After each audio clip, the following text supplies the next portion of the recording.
Hello, health champions. Today I want to talk about the little things that can make the biggest difference when it comes to losing belly fat and losing weight. And once you understand how they work, then you'll see that maybe they're not such little things after all. And then you can really take it to the next level and get lasting results as well as some nice health bonuses along the way. Perhaps the most important thing you can do is to eat shorter. So I know you've heard you're supposed to eat less, and we'll get to that. And I'm also not talking about eating faster. I'm not talking about rushing through your meals. Eating shorter means that you eat your foods in a shorter time period and a shorter window of time. And why does that matter? Well, let's say that you have your first meal at 7 a.m. then, as soon as that food hits your taste buds, your insulin goes up. Your body has insulin just standing by, ready to go. And what does insulin do? It is a storage hormone. Its purpose primarily is to take glucose, blood sugar, from the bloodstream and into the cell. And indirectly therefore, because it's pushing sugar into the cell, it also promotes the conversion of glucose into fat because your body can only store a tiny amount of glucose as glycogen, and then any excess is going to be turned into fat. We therefore want to think of insulin as a storage hormone, as a fat storing hormone, even though it primarily acts on glucose. And any time that insulin is high, it prevents fat burning. So if you're trying to lose weight, you can't really do that while insulin levels stay high. Now let's say that you have your last meal of the day at 9 p.m. and you have several meals in between. Again at 9 p.m. as soon as you eat, your insulin goes up a little bit, but it's also going to stay up for a couple of hours until you have digested and processed through that food. So from 7 to 11 or so, your insulin stays mostly elevated, meaning you are mostly in fat storage mode. And if you have those hours for your meals, that means for 16 hours, you're primarily in fat storage, and for only 8 hours, you're primarily in fat burning. So that's why it's so hard to burn fat and lose weight if most of the time you're in a hormonal state, where your body is storing more than burning. So there in this example, you would be twice as long in fat storing with elevated insulin as you would be in fat burning, or 67% of the time fat storing, 33% fat burning. Now let's say that all you do is you skip that last evening meal. You have your last meal as dinner at 5 or 6 o'clock. Now you're basically going to be 12 and 12. You cut 4 hours or so off your feeding time. You extend your fasting time. Now that means you're in a 1-to-1 ratio. Before you were 2-to-1 ratio, but just skipping one meal already gets you in a 1-to-1 between fat storing and fat burning, or 50% of each. And then, as your body gets used to that, you'll find it's pretty easy to also skip breakfast and you eat both your meals within a few hours. Now you have reversed that 2-to-1 ratio, so now you're fasting for 16 hours, you're allowing insulin to drop for a much longer period of time, and you're only in fat storing about 8 hours. So now instead of a 2-to-1, you have a 1-to-2. You have improved the relative ratio 4-fold. And let's say you go a little further now and you eat one meal a day, and because that's a little bit bigger meal, it takes you full 4 hours to digest it before insulin comes back down. But now you're in a 1-to-5 ratio instead of the 2-to-1 you had. Now you have improved the ratio between fat storing and fat burning tenfold, and you're in fat storing 17% and fat burning 83%. So this is much more important in losing weight and burning belly fat than calories alone, because this allows you to get on a steady state of fat burning, and it will stabilize your metabolism and it will stabilize your hunger. And now some people are going to say, I agree with that, that makes perfect sense, but others are going to say, I disagree, I'm not sure that's how it works because I've heard other people say different things. So here's the problem with humans that we pick and choose. We hear something, we say, yeah, that sounds right, and then we say, no, that doesn't sound right, and that's still okay. But most of that is based on preconceptions that we filter our new experience based on our old experiences, and that keeps us from letting in new information. So a lot of people say, oh, I agree with this and I'll do that because it makes sense. But I want you to take it one step further, and I don't want you to do it because you believe it. I want you to do it because you understand it, and I want you to be open-minded to listen a little bit broader to the things that you haven't adopted yet, so that once you understand them, maybe you'll be more apt to incorporate them. Also, a lot of people and a lot of teachers and a lot of books and a lot of videos, they have a very narrow focus, and that's good to a point, but it's a problem to a large extent. Some people would say, I believe in nutrition, I read a book or I heard about someone who changed something and they felt a whole lot better, so that is what I'm going to do. I'm going to stop eating junk food and processed food, I'm going to eat better food, and that'll be it. So, is that person going to be better off? Absolutely. every time. Because if you give the body more of the quality things it's looking for, and you give it less of what it doesn't need and that interferes, you will always be better off. You will always be moving toward health. If you do that, would you have visible results? Well, maybe, maybe not. Maybe you haven't done enough. Maybe you haven't done it long enough. Maybe it'll show up 6 months later. And it's kind of irrelevant if you get any results yet. If you understand that you're doing something that your body is being helped with, then you will always be better off. It's like a plant. It's always going to be better off with some water than no water, but water may not be enough because it also needs some sunshine. So other people might say, I believe in exercise, that I don't buy into all this nutrition. I think you can eat whatever you want, I'm just going to exercise as much as possible. And is that person going to be better off? Yes, not if they do it to excess, but in moderation. The body has to have movement. It is not optional. It is a human requirement. Your physiology cannot be expressed optimally without regular movement, so if you move as opposed to don't move, you will always be better off. You will always be moving toward health. Will you have visible results yet? Same thing. Maybe, maybe not. Maybe it takes longer. Maybe it'll show up down the road. Maybe you need to do something else also. And a third person might read a book on meditation and say, I believe in meditation. That's what I'm going to do. I'm going to focus all my effort on that because I believe in mind-body interactions and that's how I'm going to fix it. Will they be better off? Yes, because they will help their body move toward balance and toward better health. But what we have to start understanding is the difference between necessary and sufficient. The body has emotional requirements, it has nutritional and chemical requirements, it has structural and mechanical requirements. Those are necessary. So doing one is a good thing, but doing one may not be sufficient. And you may also need to do it for a longer period of time.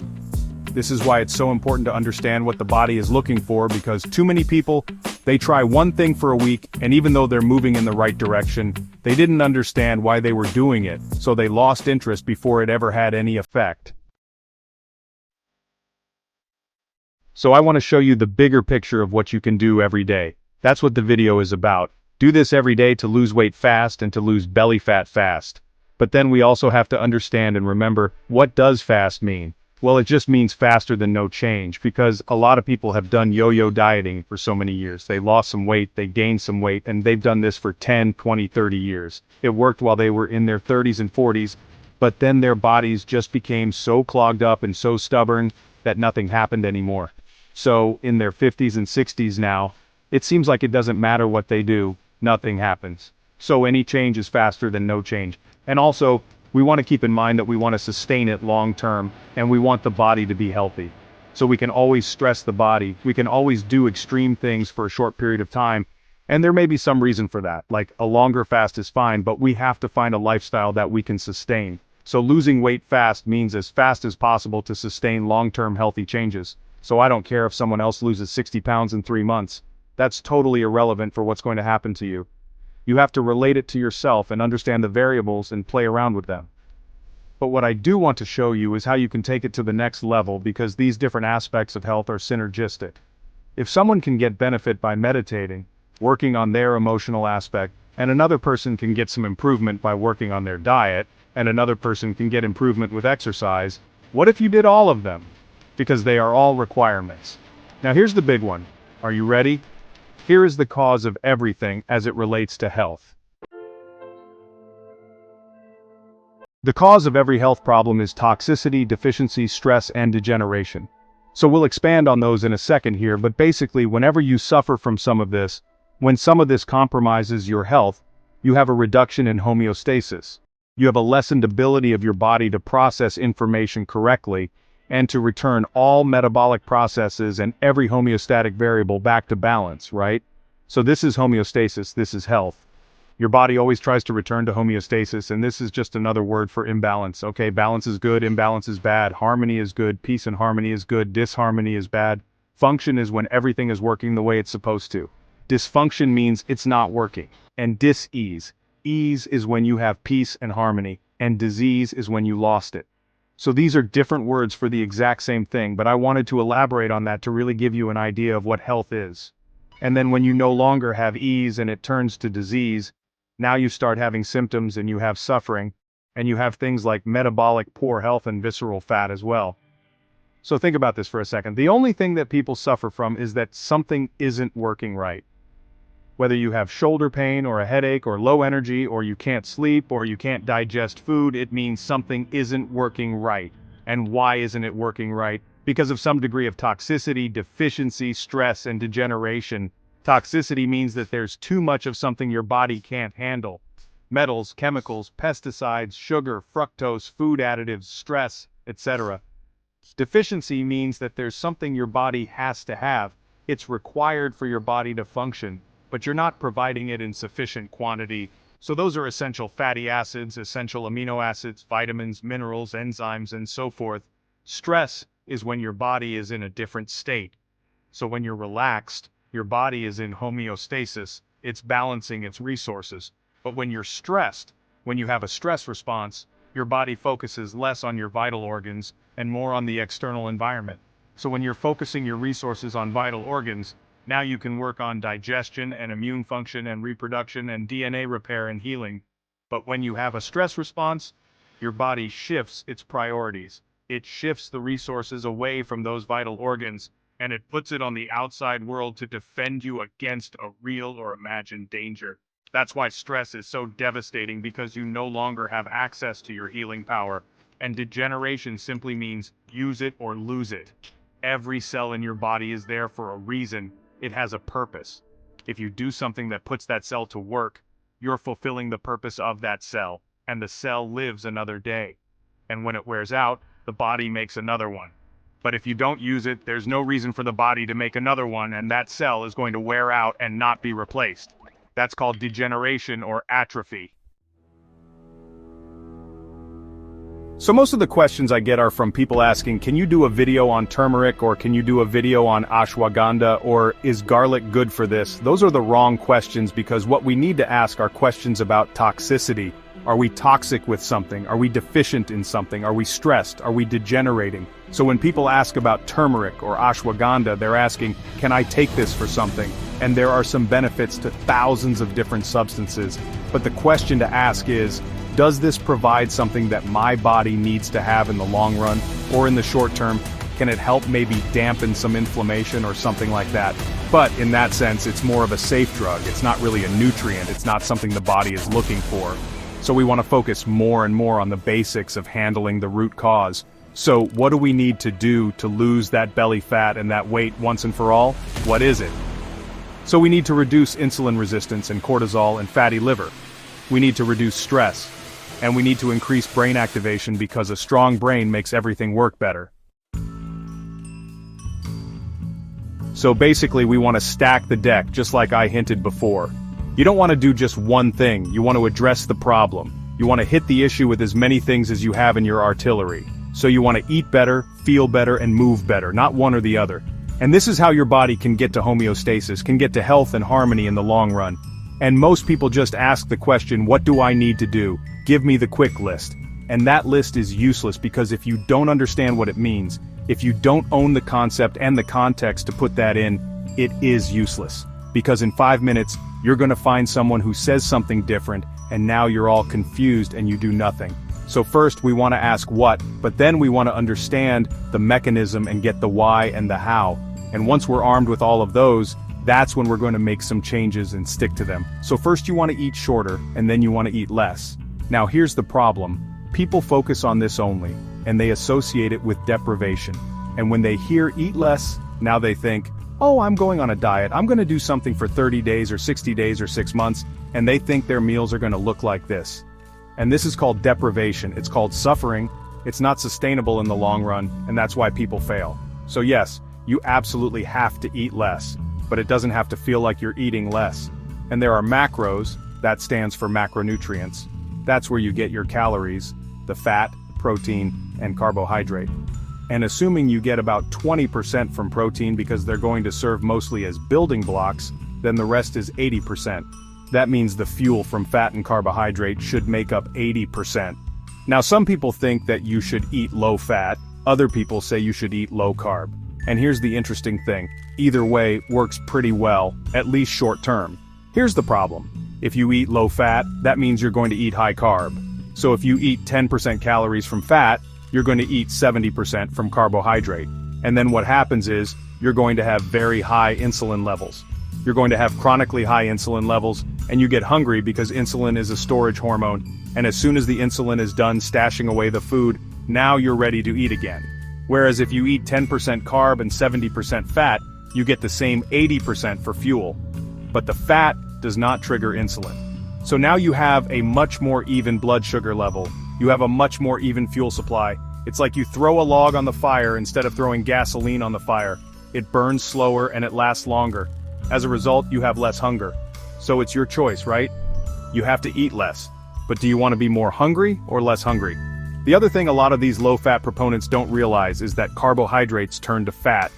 They have a fat phobia, they've heard all these things about fat, that it's bad in some way. And they look at their bodies and they don't want the fat on their bodies, and they hear about blood fats, and they don't want it in their blood.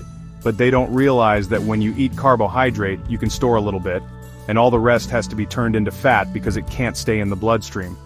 Blood sugar is dangerous, and you can only store so much.